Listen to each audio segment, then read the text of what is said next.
우리 신장투석 환자분들 삼계탕이나 장어 드셔도 됩니다. 그런데요, 신장투석 환자분들이 저한테 가장 많이 하시는 질문 중에 하나를 다뤄보려고 하는데요. 뭐니 해도 환자분들이 삼계탕이나 장어 같은 보양식을 먹어도 되느냐 하는 거를 많이 궁금해하세요. 저희 병원 블로그의 상위 검색어 순위를 살펴보면 평소에는 보통 1, 2위를 차지하는 게 혈액투석 환자의 식단 관리 또는 칼륨이 많은 음식, 그리고 인이 많은 음식인데요. 공휴일이나 명절, 초복, 중복, 말복 같은 복날에는 신장투석 환자가 장어나 삼계탕 먹어도 되나요? 라는 검색어들이 압도적으로 상위권을 차지합니다. 결국 혈액투석 환자분들이 특별한 날 보양식을 먹고는 싶은데 어쩌면 위험할 수도 있겠다는 생각들을 하시는 것 같아요.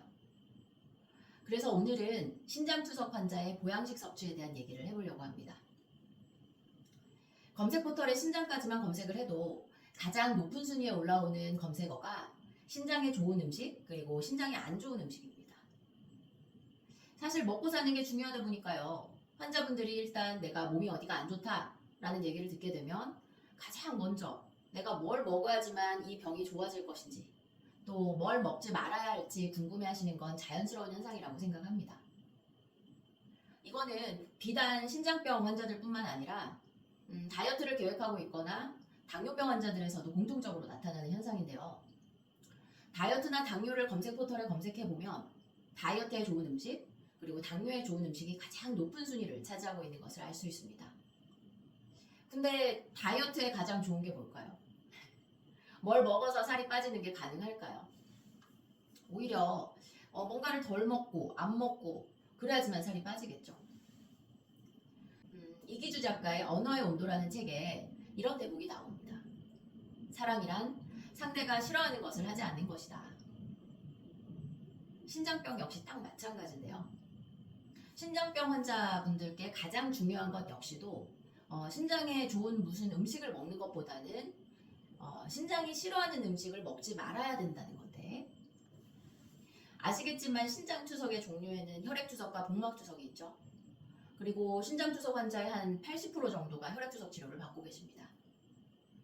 투석이라는 건 신장 기능이 망가져서 이제 말기 상태가 됐을 때 시행하는 치료이고, 투석 기계가 신장의 기능을 대신해 주는 거죠.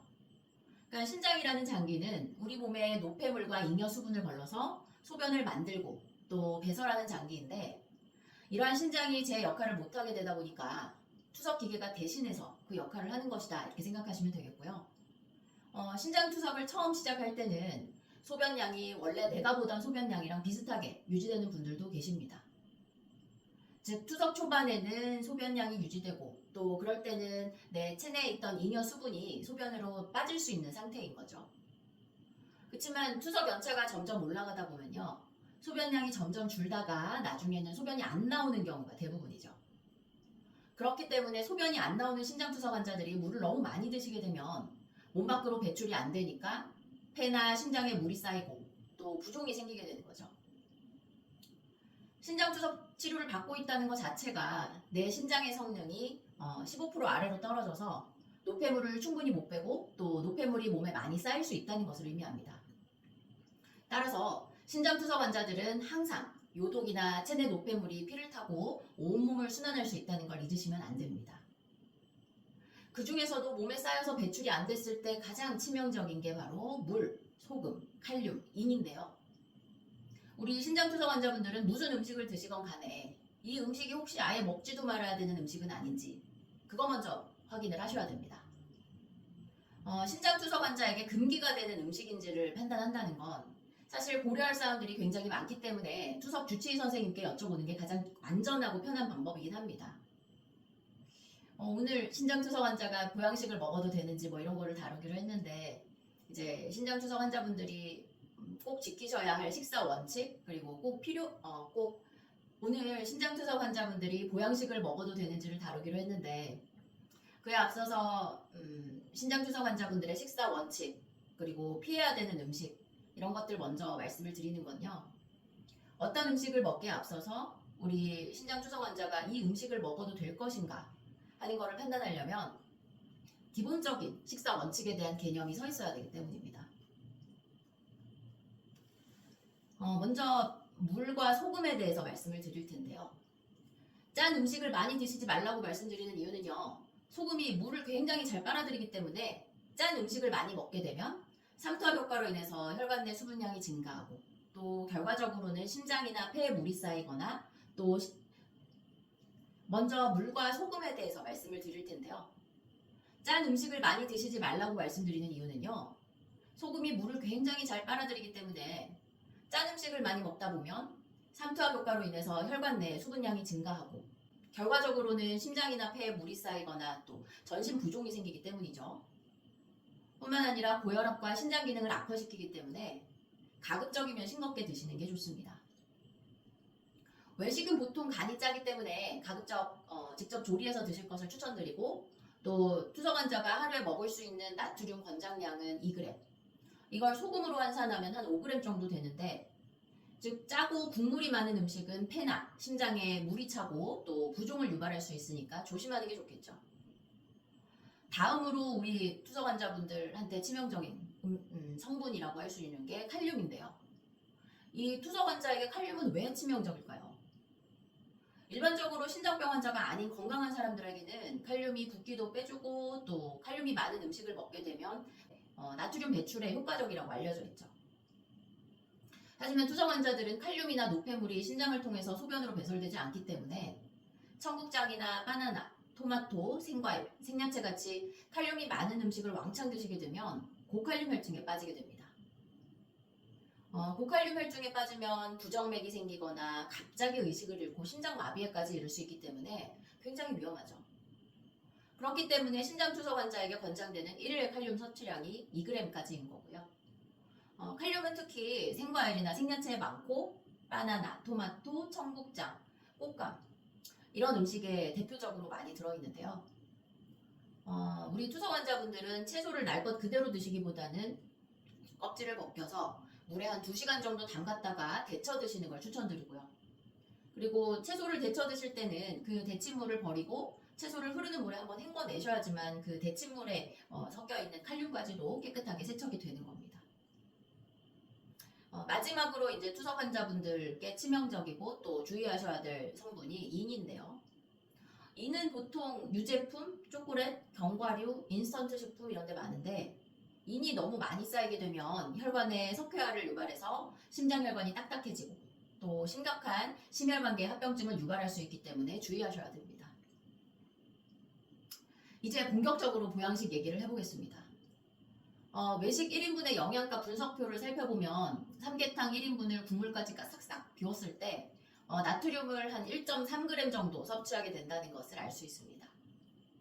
1일 나트륨 권장 섭취량이 2g인데 삼계탕 한 그릇 먹고 나면 하루치 소금량이 한 60에서 70% 가까이 섭취하시게 되는 거고요. 이렇게 염분이 높은 음식을 과량 섭취하게 되면 폐나 또 심장에 물이 갑자기 차고 또 몸이 퉁퉁 부을 가능성이 높아지게 되겠죠. 이렇게 염분이 높은 음식을 과량 섭취하게 되면 폐나 심장에 갑자기 물이 차거나 또 그 몸이 퉁퉁 부을 가능성이 높아지게 되겠죠. 따라서 삼계탕은 국물은 드시지 않는 게 좋겠고요. 닭죽으로 조리해서 드실 것을 권장드립니다. 한 끼 식사로 권장되는 소금량, 즉 NaCl은 1g, 그리고 나트륨으로 치면 한 700mg 정도 되는데요. 1인분 닭죽을 끓이실 때 60에서 70kg 성인을 기준으로 닭고기 한 60g 정도, 쌀은 100g, 당근 15g, 양파 25g, 표고버섯 10g, 양배추 35g 이렇게 넣고 조리를 한번 해보세요. 그리고 직접 계량을 한번 해보시기 바랍니다. 음식을 하다 보면 소금이나 칼륨량 그리고 고기의 중량에 대한 감이 생기시기 때문에 익숙해질 때까지는 계량을 해보실 거를 추천드립니다. 그리고 다음으로 환자분들이 정말 궁금해하시는 두 번째가 장어에 대한 얘기인데요. 장어는 단백질, 아르기닌, 불포화지방산, 비타민 A, B, DHA, 오메가3 이런 것들이 풍부해서 단백질 보충이나 노화 방지 그리고 좋은 콜레스테롤을 섭취할 수 있는 공급원이 됩니다. 그리고 카르노신이라고 하는 강력한 항산화 물질을 가지고 있기 때문에 몸속의 활성산소를 제거해주고 피로회복이나 세포 재생에도 도움이 된다고 하는데요. 하지만 인과 칼륨 함량이 높기 때문에 신장 질환이 있거나 또 혈액투석을 받는 분들은 섭취량을 반드시 조절하셔야 됩니다. 일반적으로 신장투석 환자분들께 권고되는 생선의 섭취량은 50에서 100g 정도인데 장어 작은 조각 하나가 한 30g 정도 되니까요. 정말 야박하지만 우리 투석 환자분들은 장어 거의 한 3, 4조각 정도 드시는 선에서 만족하시는 게 좋겠습니다. 장어구이 100g 정도 드시면 칼륨 섭취량이 270에서 한 300mg 정도 됩니다. 근데 또 장어가 약간 느끼한 맛이 있으니까 그걸 잡기 위해서 생강이나 깻잎 같은 것들을 곁들여 드시잖아요. 근데 그 생강이나 깻잎을 데쳐 먹고 그렇지는 않으니까 깻잎 한 장에 칼륨이 10mg, 또 생강 10g에 칼륨이 40mg 정도 되고 결국 장어구이 3조각에 깻잎이나 생강을 같이 드신다고 했을 때 한 370mg 정도 칼륨을 섭취하신다고 생각하시면 되겠습니다. 근데 김치도 드시잖아요. 김치 10g에 보통 칼륨이 한 2-30mg, 된장찌개 100g에 칼륨이 최소한 100에서 200mg 정도 들어있으니까 이것저것 다 합치면 장어구이 먹는 날은 한 끼 식사로 칼륨을 약 500에서 600mg 정도 섭취하시게 되는 거죠. 네, 결론입니다. 우리 신장투석 환자분들 삼계탕이나 장어 드셔도 됩니다. 그런데요, 양이랑 그리고 먹는 방법이 중요하다는 거고요. 삼계탕은 가급적이면 국물은 드시지 않고 삼계죽으로 조리를 해서 드시는 게 좋겠고, 장어는 한 3, 4조각 정도 드시는 선에서 만족을 하시는 게 좋습니다.